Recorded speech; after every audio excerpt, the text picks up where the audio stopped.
नमस्कार, आप देख रहे हैं अभी न्यूज। मैं हूं आपके साथ सुशील गोस्वामी। आज हम इस विषय पर चर्चा करने के लिए मौजूद है। आज समूचा विश्व कोरोना जैसी महामारी से ग्रसित है और आप देख रहे हैं कि भारत की अगर हम बात करें तो भारत में भी उत्तर प्रदेश, यहाँ तमाम लोगों ने अपनी जानें गंवा दी ऑक्सीजन ना मिलने के कारण। और आप जानते हैं कि जो ऑक्सीजन है तमाम संयंत्रों से द्वारा बनाई जा रही है, लेकिन जो शुद्ध ऑक्सीजन है और जो मुफ्त में ऑक्सीजन मिलती है वो हमें पेड़ों से मिलती है, वृक्षों से मिलती है। और इन्हीं को बचाने के लिए सन 1974 में आज ही के जो 5 जून के लिए उसको विश्व पर्यावरण दिवस के रूप में घोषित किया गया, जिससे कि लोग पर्यावरण के महत्व को समझें, पर्यावरण को बचाने के लिए जुटे। तो 5 जून को पर्यावरण दिवस मनाने के लिए राष्ट्रीय स्वयंसेवक संघ ने ऐसी महामारी को देखते हुए इस बार एक अलग तरह की योजना तैयार किया, जिससे कि कहीं ना कहीं मानव जीवन में उसको एक अलग नई ऊर्जा मिले और शुद्ध वातावरण हो, जिससे कि ये बीमारी भी भारत से जल्दी विदा हो और लोगों में फिर से अपने पर्यावरण के प्रति एक आस्था जोड़े, लगाव जोड़े। क्या कार्यक्रम आरएसएस पर्यावरण दिवस के अवसर पर करना जा रहा है, हमारे साथ संघ से जुड़े तमाम पदाधिकारी मौजूद हैं। और यहाँ पर जो संघ की जो पर्यावरण संरक्षण जो विभाग है उसके जिले के जो प्रमुख हैं हमारे साथ डॉक्टर प्रमोद जी, उनसे पूछते हैं कि क्या कार्यक्रम आप 5 जून को करने जा रहे हैं। विश्व पर्यावरण दिवस के अवसर पर 5 जून को हम प्रत्येक परिवार में 8 से 9 बजे तक विशाल हवन यज्ञ का आयोजन के लिए आह्वान कर रहे हैं कि उस दिन परिवार में हवन किया जाए, जिसके माध्यम से प्रकृति शुद्ध हो, पर्यावरण शुद्ध हो, ऑक्सीजन की जो कमी आ रही है उसकी पूर्ति हो, ये विचार किया जा रहा है। तो सुना है, बड़े संक्षेप में प्रमोद जी ने बता दिया कि आह्वान किया गया है कि आम जनमानस अपने घर में 8 बजे से 9 बजे तक, ये समूचे भारत ही नहीं, मैं समझता हूँ कि विश्व में जो संघ से जुड़े हुए लोग हैं, हिंदू संस्कृति से जुड़े हुए हैं, उसको मानने वाले लोग हैं, वो एक साथ जब हवन करेंगे तो वायुमंडल उससे शुद्ध होगा और उससे एक शुद्ध ऑक्सीजन उत्सर्जित होगी और कहीं ना कहीं जो वायरस है, बैक्टीरिया, उसका भी प्रभाव कम होगा। गोपेश्वर जी हिंदूवादी नेता हैं और काफ़ी बुजुर्ग हैं। और बताएं गोपेश्वर जी, जो हवन का आह्वान किया गया है तो क्या इस हवन का महत्व है, क्या आप मानते हैं कि इस हवन ऐसा है? हमारा जो भारतीय दर्शन और उसका आधार है वो वेद हैं और मानते हैं कि श्री ब्रह्मा जी के श्रीमुख से निकले हुए हैं। तो सृष्टि के प्रारंभ से जो जीवन की पद्धति दी गई हमको, उसमें हवन का एक प्रमुख महत्व शुरू से ही रहा है। ऋषि महर्षियों का शुभारंभ भी जो है सुबह ब्रह्म होता था। उसका आध्यात्मिक तो स्वरूप है ही है कि वैचारिक शुद्धि होती है और वैचारिक शुद्धि के बिना आध्यात्मिक उन्नति नहीं हो सकती आदमी की। यदि हृदय की शुद्धि नहीं होगी, विचारों की शुद्धि नहीं होगी, लेकिन उसका वातावरण पर भी बहुत अनुकूल असर होता है। जिस बात को अरबों रुपए की जो आपकी जो दूरबीन है वो बता रही हैं, नासा बता रहा है, आज भी हमारे पंडित घर में बैठ करके वो ग्रहण की तिथि, उसका क्षण पल वही बताते हैं जो ये साधन बताते हैं। ये परंपरा से है, ये वैदिक साहित्य से है। यज्ञ का जो महत्व है वह संपूर्ण पर्यावरण को शुद्ध करने का एक माध्यम भी है। अध्यात्म होने के साथ में ये पंचभूत हैं जिनसे सब सृष्टि का निर्माण हुआ है। मनुष्य के साथ में सृष्टि का निर्माण ही पंचभूत से, और पंचभूत में समाप्त होना है। तो पंचभूत की शुद्धि भी हो तभी सब मानव जीवन, मतलब वृक्ष समय से फल देंगे, खेती उन्नत होगी, वर्षा बादल देंगे, गर्मी उतनी अनुकूल रहेगी। तो ये सब चीज़ें जब भी होंगी, ये प्रकृति के जो सबरे माध्यम है। हमने उनको पूजा के माध्यम से पूजा, लेकिन संग में कहीं ना कहीं प्रकृति संरक्षण भी है। ये भारतीय संस्कृति है, पर्वतों की पूजा कर रही है, वृक्षों की पूजा कर रही है, पक्षियों की पूजा कर रही है, पशुओं की पूजा, नदियों की पूजा तो माँ से करते ही हैं। हम माँ ही मानते हो, माँ है भी। अच्छा, आप मानते हैं कि जो हवन यज्ञ का आह्वान नहीं, तो इनसे मेरा ये मानता है कि ये सब चीज़ें जुड़ी हुई हैं। यज्ञ से इसलिए शुरुआत होती है कि हमारे यज्ञ से बादल बनते हैं। मथुरा में पंडित भूदेव जी कृष्णापुरी में निवास करते थे। उनने जब कोई बात की तो हमारे एक परम श्रद्धेय वरिष्ठ पदाधिकारी श्री ओम प्रकाश जी संघ के, उनके सामने विषय आया तो उन्होंने कहा कि हम पंडित जी इस काम को, उन्होंने कहा आप व्यवस्था हम कर दीजिए। तो संघ ने वह हवन की व्यवस्था की और निश्चित रूप से वह हवन जब पूर्णाहुति हुआ तो इसी ज्येष्ठ मास में धुआंधार वर्षा हुई पूर्णाहुति के साथ में। कब की घटना है ये 90।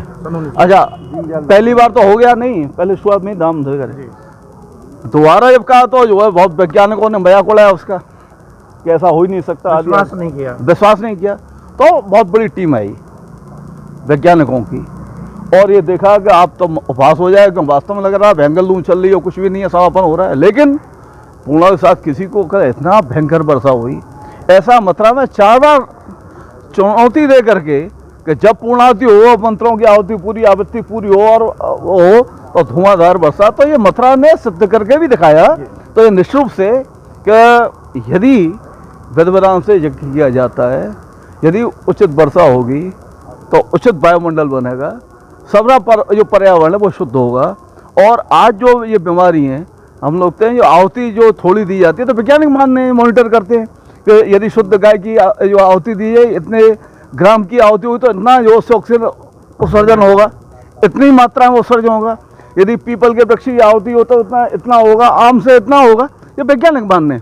तो ये हवन सामग्री सब यदि भावना से और मंत्रों के साथ की जाए, हिंदू समाज नहीं, यदि और वो भी धर्मावलंबी भी, भाई यदि पैरासीटामोल हिंदू को भी लाभ कर रही है तो वो दूसरे धर्म वाले को भी लाभ कर रही है। वह मंत्रों का यदि सम्मान न भी करता हो, यदि वो उस दृष्टि से करेगा तो लाभ उसको भी प्राप्त होगा। तो आज जो ये कोविड महामारी जो निश्चित रूप से मानव राक्षसों के द्वारा ऐसे होते थे पहले प्रयोग, वह मानव निर्मित जो है सृष्टि का विनाश करने का माध्यम है कि हम बचे रहते। हमारे यहाँ सर्वे बंत सुखना सर्वे संत नरामया का घोषणा की गई कि सब का भला हो और सब निरोग रहें। और सब निरोग होने का एक मुख्य माध्यम है कि हम नियमित रूप से हवन करें। जहाँ मंदिरों में जैसे हमें कृष्ण के दिन कुछ इसका प्रभाव पड़ेगा जी निश्चित पड़ेगा, न का मतलब ही नहीं है। ये जो वायरस है ये बीमारी तो है।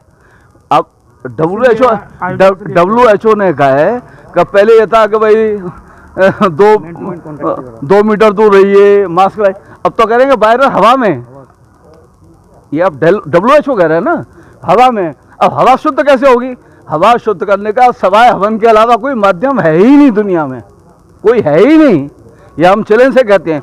और उसी लिए ये भारत ही नहीं, हम भारतवर्ष में जो आपने कहा संघ नहीं, संघ तो हिंदू मात्र नहीं, जीव मात्र से जो मनुष्य मात्र से आह्वान करता है कि आप अपनी रक्षा के लिए, सृष्टि की रक्षा के लिए हवन के रास्ते पर चलिए। और भारत में नहीं, इसका अनुकरण विश्व में भी लोग करेंगे। इस अभियान का विश्व में भी लोग करेंगे, क्यों? स्वयं सिद्ध ये प्रयोग है, इसका लाभ होना ही होना है। संघ में एक प्रार्थना और की गई है कि यदि हम लगा सकते हैं, आस पास रहते हैं, तो उससे एक पीपल का वृक्ष जरूर लगाएं। उसकी देखभाल भी, वृक्ष लगा के नहीं छोड़ें, उसकी देखभाल भी करेंगे। हम जानते हैं कि पीपल ऐसा वृक्ष है जो 24 घंटे ऑक्सीजन देता है। गीता जी में भी कहा है, भगवान ने जो बताई है विभूति, उसमें कहा है वृक्षाराम अस्वस्थोम, वृक्षों में मैं पीपल हूँ। भगवान ने कहा है और चीज़ें बताई हैं कि वृक्षों में मैं पीपल हूँ। पीपल का मतलब जो 24 घंटे, गाय हमारी 24 घंटे ऑक्सीजन देती है, पीपल 24 घंटे ऑक्सीजन देता है। वृक्ष भी लगाएं, पोषण भी करें। और निश्चित रूप से स्थायी रूप से आज ऑक्सीजन के नाम पे हजारों लोग मर गए। हमने देखा है कि इसलिए हजारों लोग मर गए, ऑक्सीजन नहीं है। अरे जब घर में ही ऑक्सीजन है तो हमको बाहर की ऑक्सीजन क्या जरूरत पड़ेगी? प्राकृतिक ऑक्सीजन भगवान इन माध्यमों को अपनाएंगे तो जो है मानव जीवन भविष्य में सुरक्षित होगा। ये प्रार्थना के साथ में लोग अपनाएं, यही प्रार्थना है। तो सुना आपने गोपेश्वर जी ने धार्मिक महत्व बताया कि हवन का क्या महत्व है और उससे किस तरह से वायुमंडल को शुद्ध करेंगे और कैसे लाभ मिलेगा। हमारे साथ संघ के प्रचार प्रमुख हैं डॉक्टर कमल कौशिक जी। कौशिक जी, इसके प्रचार प्रसार का क्या रखा, जैसे आम जनमानस तक ये आपकी बात पहुँचे कि 5 जून विश्व पर्यावरण दिवस के दिन अमुक समय पर हवन करना? जो विश्व पर्यावरण दिवस के अवसर पर ये आह्वान किया गया है कि ये हवन का कार्यक्रम राष्ट्रीय स्वयंसेवक संघ की पर्यावरण गतिविधि के अंतर्गत 5 जून को 8 से 9 बजे तक आह्वान के लिए आज इसी विषय में प्रचार विभाग के द्वारा एक प्रेस कॉन्फ्रेंस की गई है, जिससे विभिन्न टीवी चैनल्स पर, न्यूज़पेपर्स में इसका प्रचार प्रसार होगा। साथ ही इंस्टाग्राम, व्हाट्सएप, फेसबुक, ट्विटर सभी से जो है सोशल मीडिया के सभी और घर संपर्क करके राष्ट्रीय स्वयंसेवक संघ के स्वयंसेवक प्रत्येक शाखा के स्तर से ये आह्वान किया जा रहा है, जिससे कोविड-19 की महामारी से बचने के लिए घर घर प्रचार किया जाए। अभी जैसा भाई साहब कह रहे थे, एम्स के डॉक्टर परमेश्वर अरोड़ा स्वयं पूरे घर से निकल करके सबसे आह्वान कर रहे हैं कि आप हवन करिए, उसको भारतीय संस्कृति का मत मानिए। केवल हवन के लिए आप तसले आदि में लेकर के इन हव्य सामग्रियों को डालिए, पर्यावरण शुद्ध होगा। और केवल हिंदू संस्कृति में ही नहीं, जो पारसी संस्कृति है उसमें भी अग्नि की पूजा, हवन, और हम सब जानते हैं कि हमको प्रतिदिन 550 लीटर ऑक्सीजन की आवश्यकता होती है, तो उस 550 लीटर ऑक्सीजन की आवश्यकता पूरी हो सकती है तो ये हवन के द्वारा, और हवन के साथ साथ वृक्षारोपण का जो आह्वान किया गया है, सबसे पहले वृक्षों में मैं ब्राह्मण हूँ, पीपल हूँ, उसकी बात कही गई है। अगर पीपल का नहीं मिलता है तो बरगद का, नीम का कोई भी वृक्ष उपलब्ध हो, उसको लगाने के साथ उसकी सुरक्षा संरक्षण की व्यवस्था का आह्वान राष्ट्रीय स्वयंसेवक संघ के अखिल भारतीय आह्वान पर किया जा रहा है। कौशिक जी ने बताया कि वृक्ष बहुत जरूरी है, खासकर जो पीपल के पेड़ का आह्वान किया है, और वाकई में हमें जो 24 घंटे ऑक्सीजन प्रदान करता है। लेकिन बड़ी विडंबना है कि विश्व भर में प्रति वर्ष 5 अरब वृक्ष लगाए जाते हैं, लेकिन दुर्भाग्य की बात यह है कि उससे दुगने 10 अरब वृक्ष प्रति वर्ष काट दिए जाते हैं, जबकि आवश्यकता है उनसे ज़्यादा लगाने की, लेकिन अभी वो आंकड़ा पूरा नहीं हो रहा। हालांकि सरकारें प्रयास कर रही हैं। हमारे साथ संघ के सह विभाग कार्यवाह संजय जी मौजूद हैं। संजय जी बताएं, जो हवन का आह्वान किया गया तो इस हवन के लिए क्या सामग्री आवश्यकता होगी और कैसे आम आदमी उसे प्राप्त कर सकता है, कहाँ से? जो अपने यहाँ वैदिक रीति से हवन किए जाते हैं, उसमें जो हवन सामग्री का उपयोग किया जाता है, तो जो मनुष्य अपने का सेवन करने का काम करता है, यानी जो मनुष्य खुद खाता है, वही हवन सामग्री होती है। उसमें सभी प्रकार की औषधियाँ होती हैं, अपने सभी प्रकार के मसाले होते हैं। मसाले भी क्या, अपने औषधि का ही काम करते हैं। और अपने जितने भी मेवाओं का हम सेवन करते हैं, ड्राई फ्रूट्स का सेवन करते हैं, वो भी उस हवन सामग्री में होता है, उपलब्ध होता है। तो हवन सामग्री एक ऐसी प्रकार की औषधि है कि जिसको हम कम मात्रा में बहुत ज़्यादा लोगों तक पहुंचाकर उनके शरीर को स्वस्थ कर सकते हैं। और दूसरा, किसी भी जो प्रकृति से निर्मित होती है उसमें कुछ मात्रा में मॉइस्चर भी रहता है, यानी कि पानी की मात्रा भी रहती है। और जब हवन सामग्री को हम अग्नि में प्रवेश करते हैं तो वो पानी भी भाप बनकर प्रकृति में जाता है, जिससे वायुमंडल को शुद्ध भी करता है। और एक छोटी सी मात्रा की चीज़ को हम बहुत ज़्यादा लोगों तक वितरित करके और उसके माध्यम से बैक्टीरिया और वायरस को ख़त्म करने का काम करेंगे। क्या है जो इसमें आवश्यकता होगी? इसमें हवन सामग्री में जो चीज़ हम सेवन करते हैं, कभी भी सेवन करते हैं, वो सभी चीज़ें ही हवन सामग्री में होती हैं। हवन सामग्री में कुछ औषधियों के छोटे छोटे जीव होते हैं, धनिया भी होता है। आपने जितने भी हम मसाले और जो यूज़ करते हैं वो सब हवन सामग्री में मौजूद रहते हैं। जितने हम ड्राई फ्रूट्स खाते हैं, यानी कि छुआरा होगा, मखाने होंगे, बादाम होगा, चिरौंजी होगी, गोला होगा, वो सब चीज़ें हवन सामग्री में उपयोग की जाती हैं। और उनके माध्यम से हम वायुमंडल को शुद्ध करने का काम करते हैं। हम दूध का भी इसमें उपयोग किया जाता है, लेकिन बहुत कम मात्रा में किया जाता है। घी का सेवन हम करते हैं, और घी से कहते हैं कि हमारा शरीर स्वस्थ होता है, बलवान होता है। लेकिन हम उस घी की छोटी सी मात्रा को डालकर, हवन में डालकर, और बड़ी मात्रा के लोगों को, बड़े वायुमंडल के या प्रकृति में रहने वाले लोगों का हम पोषण कर सकते हैं, उनके शरीर को बलिष्ठ बना सकते हैं। तो घी का भी बहुत बड़ा उपयोग इसमें होता है, क्योंकि कार्बोहाइड्रेट होता है घी में सबसे ज़्यादा।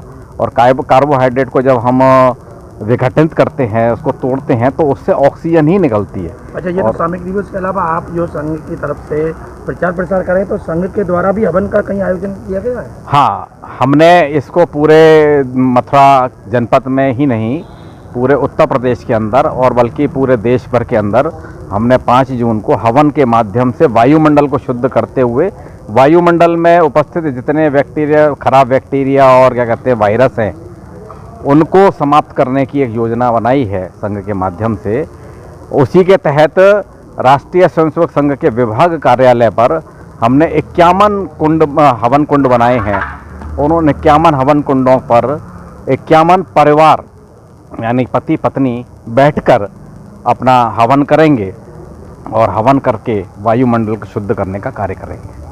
तो सुना आपने, संघ के पदाधिकारियों ने पूरी अपनी जो योजना गतिविधि उसके बारे में बता दिया है कि 5 जून विश्व पर्यावरण दिवस के अवसर पर प्रातः 8 से 9 बजे तक आम जनमानस से हवन का आह्वान किया है। और ये जो हवन है ये वायुमंडल को शुद्ध करेगा। और आप देख रहे हैं भगवान श्री कृष्ण के जन्म स्थान पर हम खड़े हैं। भगवान श्री कृष्ण ने इन 5 तत्वों को शुद्ध करने के लिए ब्रज में भी उन्होंने आकाश, पृथ्वी, अग्नि, जल और वायु सबको शुद्ध करने का उन्होंने स्वयं ये कार्य करके भी दिखाया। कालिया नाग को ना के यमुना जल को शुद्ध किया, अग्नि का पान किया। तो जब भगवान ने भी ये सब चीज़ें की हैं, क्योंकि मनुष्य के लिए पंच तत्व का शुद्ध रहना बहुत आवश्यक है, और इसीलिए आज इसकी नितांत आवश्यकता भी है। जिस तरह से कोरोना महामारी में शुद्ध ऑक्सीजन की आवश्यकता पड़ रही है, और वो सब ये हवन से वातावरण शुद्ध होगा। वृक्ष लगाने का आह्वान किया गया, तो वृक्षों से, पीपल के वृक्ष से 24 घंटे ऑक्सीजन मिलेगी। और आपने समाचार के माध्यम से देखा भी होगा, आगरा में एक व्यक्ति का जब ऑक्सीजन लेवल जब सही नहीं हुआ, सामान्य नहीं हुआ, तो वो पीपल के पेड़ पर जा बैठा, और उसका बहुत पूरे विश्व भर में प्रचार भी हुआ कि उसको निश्चित उससे लाभ भी प्राप्त हुआ। तो कहीं ना कहीं ये सारी घटनाएं हमें इस ओर आकर्षित करती हैं कि हमें प्रकृति का संरक्षण करना है, प्रकृति को सहेज के रखना है। अगर हमें स्वस्थ मानव जीवन जीना है तो इनको भी जीवित रखना होगा।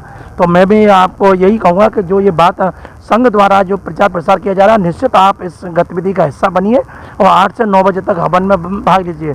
संजय जी ने जैसा बताया कि सामग्री मुख्य इसमें जो सामग्रियाँ होती हैं, आप एक उपला कंडा लीजिए गोबर का, और गाय का घी है, गाय अगर मिले तो उत्तम है। हवन सामग्री बाजार में आपको उपलब्ध हो जाती है, उसमें अलग अलग सामग्री लाने की आवश्यकता नहीं है। और आम, पीपल, शमी, चौकरा, इनकी लकड़ी लीजिए, और अपने घर में ही आप आराम से हवन कर सकते हैं। कहीं किसी आपको ऐसा नहीं है इसके लिए कि विद्वान ब्राह्मण लाने की जरूरत है या कोई ऐसा हवन के लिए आचार्य की जरूरत है। आप खुद इसको कीजिए और खुद अपने लिए एक शुद्ध वातावरण लीजिए, ऑक्सीजन जनरेट कीजिए, और निश्चित इससे आपको, आपके आस पड़ोस, परिवार, सबको इसका लाभ मिलेगा। अभी न्यूज़ के लिए सुशील गोस्वामी, मथुरा। महंगी बिजली बिल की समस्या से छुटकारा पाइए, सोलर सिस्टम लगाइए। जी हां, आपके लिए बेहद आसान हुआ सोलर सिस्टम लगवाना। संपर्क करें Amity electronics corporation, Krishna Nagar, Mathura. जैसा कि मैंने आपको बताया कि भाई इसका ROI 25% है, यानी 25% का रिटर्न है। इसके हिसाब से देखा जाए तो जो लागत आप लगा रहे हैं वो लागत आपकी 4 साल में निकल आएगी।